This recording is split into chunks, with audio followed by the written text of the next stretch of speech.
Welcome back to Awful Movie Reviews. Oh, we've arrived.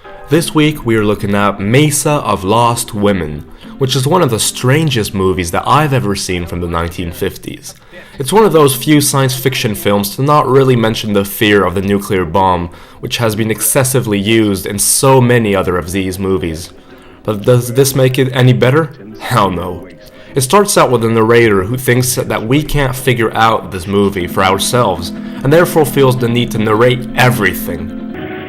An American oil surveyor has chosen to explore this particular terrible corner of the earth. This surveyor can hardly credit his eyes. Perhaps they're only elusive images. A scientist arrives in a desolate desert of Mexico, where he meets up with Dr. Aranya.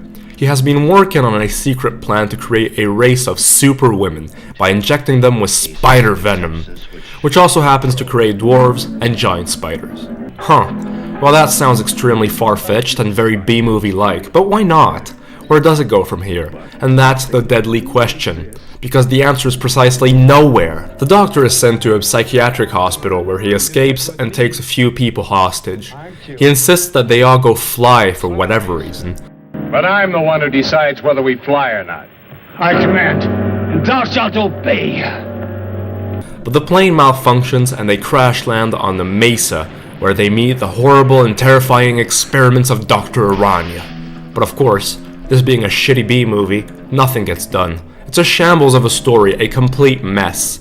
And one of the reasons why you think that the plot is so clunky is because Mesa of Lost Women is actually a fusion of two movies. Yes, you got me right, the original film was supposed to be called Lost Women of Zarpa, but because the producers ran out of money, the production shut down and was abandoned.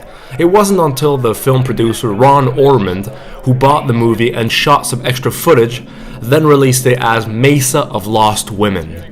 So this partly explains why the story is such a catastrophe and a jumbled mess. But the movie does star Jackie Coogan, best famous as the Kid in Charlie Chaplin's The Kid. But he actually doesn't get that much screen time.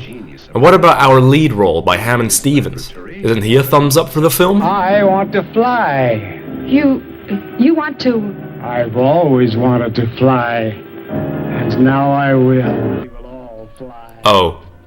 Well, that was absolutely terrible.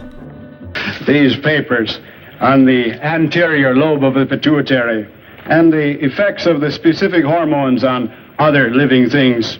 Quite the most remarkable endocrine theories that I've ever read. That is awful. How can you ever produce such bad acting? Another enormous flaw that this crap fest has is the musical score.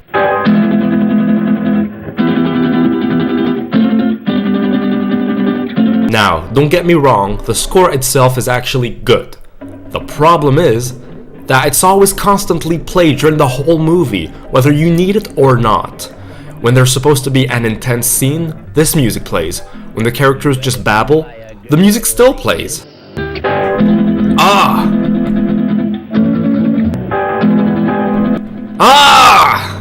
Man, they are so bad. It's the same guitar loop that is just repeated over and over. That's all there is. There isn't any other score. How cheap is this?